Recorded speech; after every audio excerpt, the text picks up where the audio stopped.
there. Hands where I can see them. Right now. You're being detained. Detained for what? Specifically.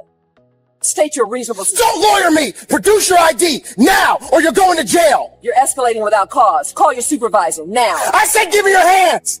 At exactly 9:47 p.m., under cold LED floodlights at a highway gas station on the edge of Cedar Ridge, a routine, suspicious person check that should have lasted 2 minutes turned into a career-ending disaster. The kind of place where the air smells like gasoline and hot rubber, where cars come and go without anyone remembering faces, and where the camera above the door captures everything without emotion. The footage would later go viral. Millions of views, thousands of arguments, people replaying it frame by frame like it was a courtroom exhibit. But what made it different wasn't just the yelling or the posturing. It was the fact that the woman the officer chose to intimidate wasn't a random customer. She was a 55-year-old black woman, calm and controlled, off duty after a long day, and she was the chief of police of the neighboring city. The officer didn't know that when he walked up fast, spotlight blazing, voice already raised. And by the time he realized it, the damage was already recorded. Before we get into it, drop a comment telling me where you're watching from, because I want to know how far these stories travel. And if you're not subscribed, now's the time, because this one turns on a single decision that never should have been made. Her name was Regina Carter, and she wasn't your average 55-year-old. She carried herself like someone who'd spent decades walking into other people's worst moments and refusing to panic. 28 years in law enforcement, patrol, investigations, command staff, court testimony that felt routine because she'd done it so many times. The kind of leader who didn't hide behind a title and didn't need to raise her voice to fill a room. She also had a personal rule she'd repeated to younger officers for years. Control yourself first. The scene comes second.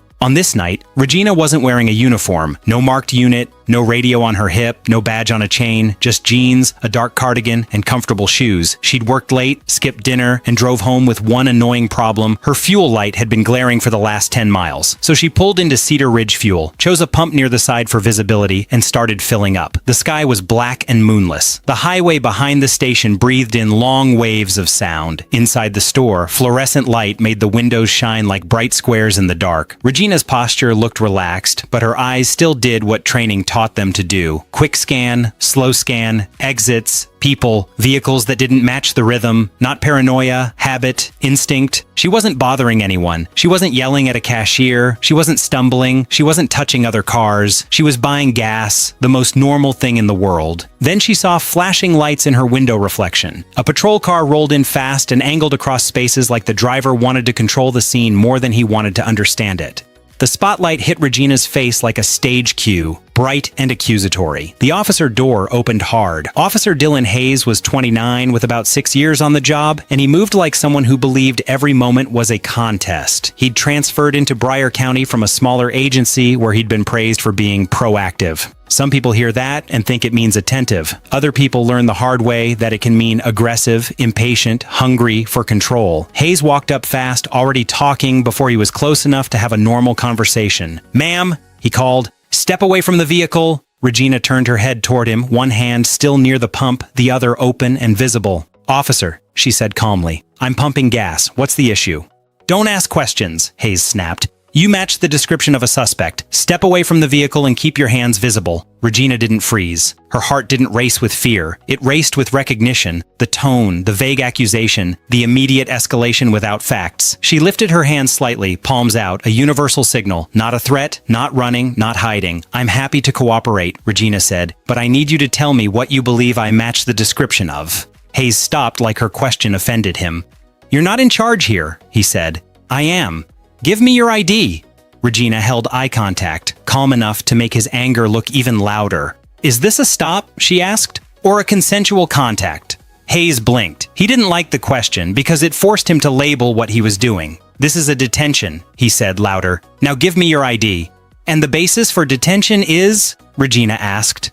Hayes exhaled sharply, the kind of breath someone takes when they think they're dealing with a problem person. His hand drifted toward his cuffs as if metal could settle what words couldn't. "You're refusing a lawful order," he said. "No," Regina replied. "I'm asking you to articulate the lawful reason for the order. That's not refusal." Hayes stepped in closer, voice hard. "Last chance. ID. Right now." Regina didn't reach for her pocket, not because she was trying to be difficult, but because she understood something most people don't. Reaching suddenly can create danger, and giving in to unlawful demands teaches officers they can skip the law as long as they sound confident. "Officer," she said evenly, "do not put hands on me. Call your supervisor. Immediately." Hayes's face tightened. "I don't need a supervisor," he shot back. Regina nodded once, like she was recording that sentence in her mind. "Then you're choosing to proceed without oversight," she said. "Understood." Hayes's patience snapped in a way the camera would later make obvious. "Hands behind your back," he ordered. Regina didn't move. "Officer," she said, "I'm not resisting. I'm not threatening you. You have not articulated reasonable suspicion. You are escalating on camera." Hayes's eyes flicked like the word camera irritated him. "My camera protects me," he said. "It protects the truth," Regina corrected. That was the moment the encounter became personal for Hayes. Some officers hear calm and interpret it as disrespect. They confuse professionalism with challenge. Hayes's tone sharpened. "We got a call," he said, "about a suspicious female messing with vehicles. That's you. Now give me your ID." Regina's eyes moved over the lot. Cars sitting normally, no broken glass, no alarms, no signs of tampering. "Who called?" she asked. "And what exactly did they claim I did?" "You don't get to interrogate me," Hayes snapped. "You comply." "I get to understand what you're doing to me," Regina said. "That's how constitutional policing works." Hayes barked a humorless laugh. "You want to play lawyer?" he said. "Fine. I'm investigating. You're detained. ID." Regina's voice stayed steady. "Officer, I'm going to say this once," she said. "Call your supervisor. Do not escalate this. If you believe I committed a crime, tell me what crime. Otherwise, you're creating a problem where there isn't one." Hayes stepped in and grabbed her left wrist. Not a guiding touch. A grab. A yank. Regina's body shifted with the pull, but she didn't swing, didn't strike, didn't shove him. She did the thing that turns chaos into evidence. She narrated. "Do not touch me," she said firmly. "You are grabbing my wrist without cause. I am not resisting. I am not a threat." Hayes tightened his grip. "Stop resisting," he barked automatically. "I am not resisting," Regina said. "I'm standing. You are using force." A bystander came out of the store holding a soda and stopped cold when he saw an officer manhandling a woman at a gas pump. "Hey!" the man shouted. "What's going on?" Hayes snapped his head toward him. "Get back!" Hayes yelled. "This is police business!" The man backed up with his hands raised, but he didn't leave. He stayed near the curb, watching with the uneasy certainty that something about this wasn't right. Regina used the moment, not to perform, but to anchor the record. "Officer," she said louder now, "I am requesting a supervisor. Immediately." Hayes leaned in, voice low and angry. "You don't get to make requests," he hissed. "You do what you're told." "And that," Regina said, steady, "is exactly why you need a supervisor." Hayes yanked her toward her SUV, trying to twist her arm behind her back. Regina pivoted her shoulder to protect the joint, still not attacking, still not grabbing him, just trying not to get injured. Hayes turned that protective movement into justification. "Get on the ground," he shouted. Regina's back touched the vehicle, her face stayed composed. "Officer," she said, "you are about to make a catastrophic decision." Hayes reached for his radio. For a split second, it looked like he might call a supervisor. Instead, he called for backup. "Unit 2, Hayes said, breath loud in the mic. "I've got an uncooperative subject at Cedar Ridge Fuel. Possible theft suspect, refusing ID, resisting detention." Regina's eyebrows lifted slightly. Suspicious person became theft suspect. Confusion became accusation. Possible theft? Regina repeated. "You just said suspicious person. Now it's theft. Which is it?" Hayes ignored her and snapped cuffs on fast. Too fast, too tight. The ratchet clicked more than it needed to. Regina winced. "Those are too tight," she said immediately. "Double lock them and loosen them." Hayes smirked like he enjoyed refusing. "Should have thought about that before you resisted," he said. "I did not resist," Regina replied. "You escalated." Hayes turned her toward his patrol car. "Walk," he ordered. Regina walked, head up, hands cuffed behind her back, every movement controlled. Then she said the words that should have stopped the entire situation instantly. "My name is Regina Carter," she said. "I'm the chief of police in Westbrook." Hayes stopped mid-step. The bystander made a sound, half surprise, half disbelief. For a full second, Hayes froze. The camera captured the pause, the mental scramble, the moment he realized there was a cliff ahead. Then he did what insecure people do when reality corners them. He doubled down. "Yeah, okay," Hayes said, forcing a laugh. "And I'm the governor. Get in the car." Regina's expression didn't change. "You can verify it," she said. "Call Westbrook Dispatch. Call your supervisor. Do not continue down this path." Hayes shoved her slightly toward the rear door. "For the record," Regina said, projecting toward the mic, "you have not told me what crime you believe I committed. You have not provided reasonable suspicion. You have used force. You have applied painful restraints. And you are refusing supervisory review." Hayes's face reddened. "You're going to shut up now," he said. Regina didn't scream. She didn't curse. She kept her voice low and precise, the way you speak when you know your words will be replayed. "You are emotionally escalated," she said. "Your commands are inconsistent. You are not in control of yourself." Hayes pushed her head down with unnecessary force to seat her, the kind of rough handling officers sometimes do out of impatience instead of need. "You just put hands on my head," Regina said. "That's unnecessary." He tried to push her into the back seat, but the angle was awkward with her arms cuffed. Regina paused for a second to reposition her legs so she wouldn't twist her shoulder. Hayes shouted again as if the phrase could rewrite what the camera saw. "Stop resisting!" "I'm not resisting," Regina said, strained. "I'm trying to sit without injuring my shoulder." That's when another set of headlights cut across the scene. A second unit pulled in. The officer stepping out was older, calmer, scanning before speaking. His name tag read Morales, Sergeant Morales. Morales took in the gas pump still running, the bystander near the curb, the woman cuffed with no clear explanation, and Hayes vibrating with anger like a wire under tension. He approached in a measured walk. "Hayes," Morales said. "What's going on?" Hayes spoke quickly, like speed could outrun scrutiny. "Suspicious person call," Hayes said. "Refused ID. Got combative. Claims she's a police chief." Morales looked at Regina. Not with fear, not with ego, but with evaluation. Regina met his eyes. "Sergeant," she said, "I'm Regina Carter, Westbrook PD, Chief of Police. I'm requesting you take over this scene. He has not articulated a crime, and he has used unnecessary force."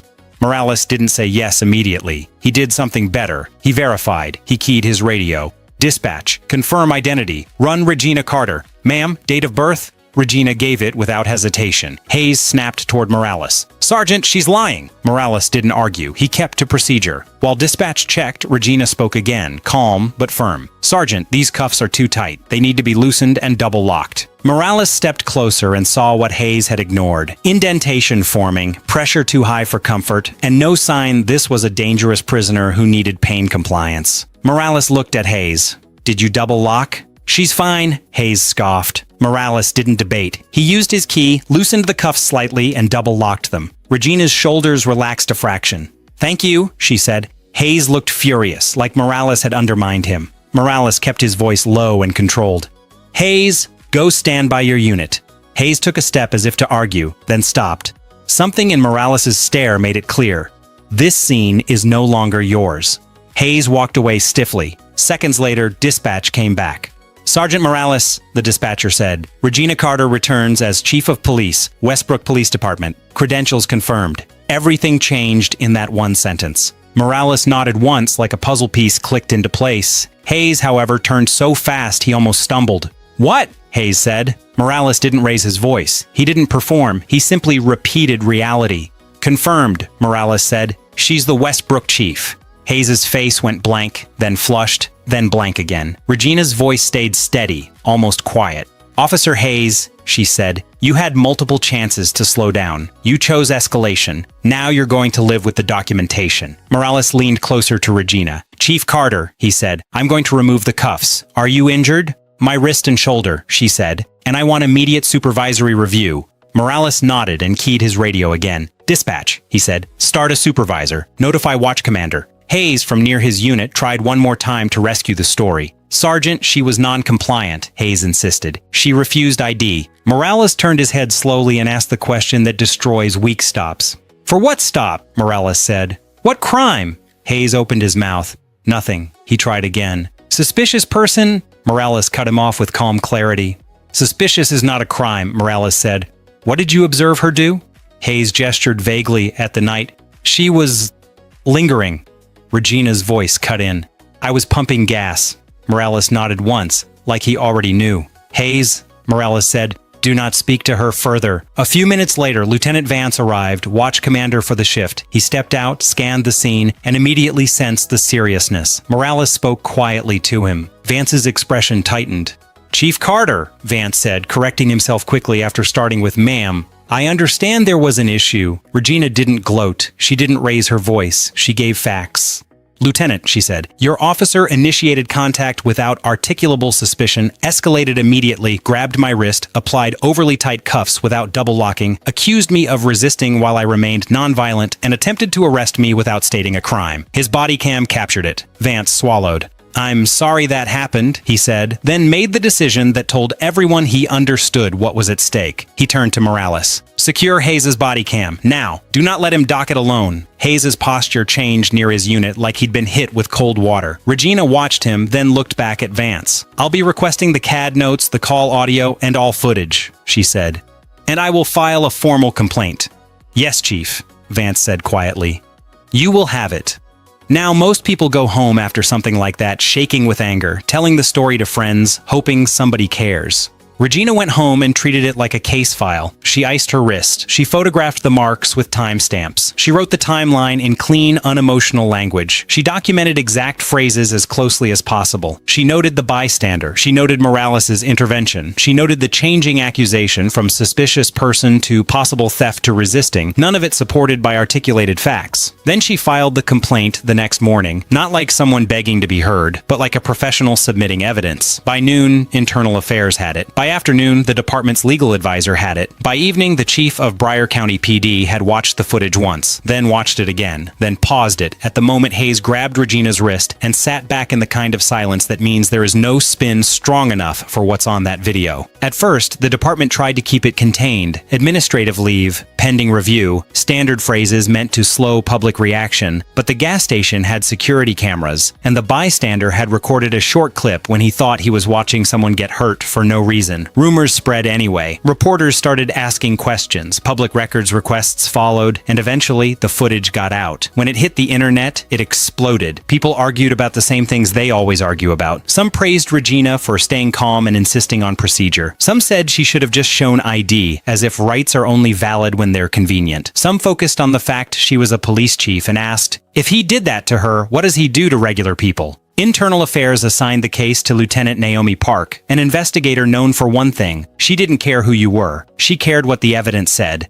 Park pulled everything. Dispatch audio, CAD logs, both body cams, supervisor response, gas station video, and the original call. And the original call was thin. A caller said something like, "There's a woman out here looking around. No clear crime. No threat. No description of tampering, theft, or violence. Just discomfort." Park compared that to what Hayes radioed. Possible theft suspect, resisting detention. Then she watched the footage again like an investigator, not a spectator. She looked for legal basis, articulation, proportionality, and policy compliance. The violations stacked up quickly. Detention without articulable, reasonable suspicion. Demanding ID without lawful foundation. Escalating tone immediately. Hands-on force without necessity. Overly tight cuffs and failure to double lock initially. Repeated stop resisting without clear resistance. Refusal to call a supervisor when requested, and inaccurate threat framing over the radio. But the most damning part wasn't a technical error. It was his mindset, his contempt for questions, his impatience with calm, his need to win instead of understand. Park interviewed Morales and Vance, reviewed Hayes' prior complaints, and found what departments often find too late. Earlier warning signs, notes about aggressive communication, complaints that didn't look like much alone, but formed a pattern when lined up side by side. The investigation moved fast, not because investigations always do, but because this one didn't leave much room for interpretation. Everything was documented, everything was recorded, everything was undeniable. Within weeks, the findings were finalized. The department released a statement confirming policy violations and conduct unbecoming, including unlawful detention, improper use of force, and failure to follow supervision protocols. They recommended termination.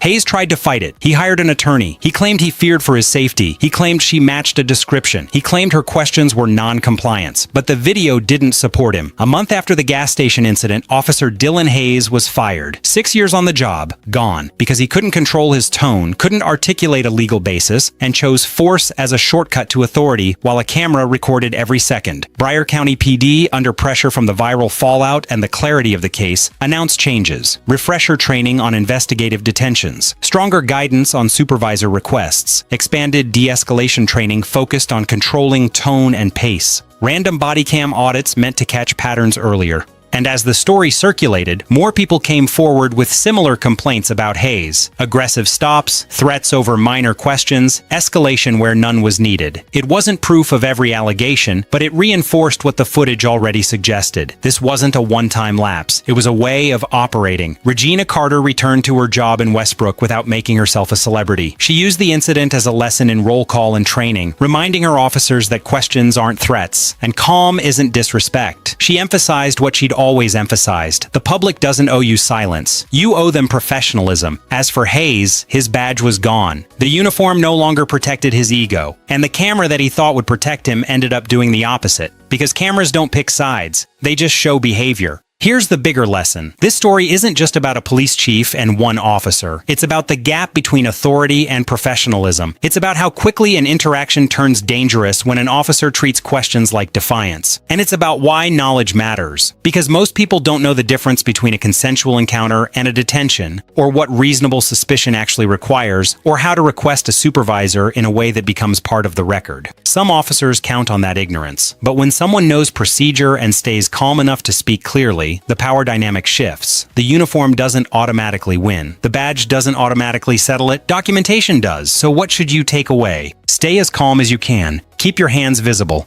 Move slowly. Ask clear questions like, "Am I being detained?" and "What crime do you suspect?" Request a supervisor if the encounter is escalating. And afterward, document everything. Times, names, quotes, witnesses, and any injuries, because accountability usually follows evidence, not emotion. One gas station, one unnecessary escalation, less than 20 minutes, and a career ended. That's the power of documentation. That's the importance of self-control. And that's what happens when ego runs straight into a camera that refuses to look away.